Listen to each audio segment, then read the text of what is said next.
పద్దెంది పడిమెట్ల పైకెక్కి గుడికేగు భక్తులకు ఎదురొచ్చే బంగారు స్వామి ఇరుముడులు స్పృశించి శుభమనుచు దీవించి జన బృందముల చేరే జగమేలు స్వామి తన భక్తులొనరిల్చు తప్పులకు తడబడి ఒక పక్క ఒరిగెన ఓంకారమూర్తి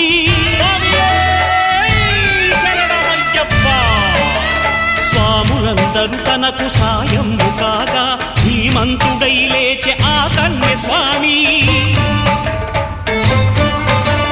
పట్టబంధము వీడి భక్తతతికై పరుగు పరుగున వచ్చె భూమిపైకి నరుడై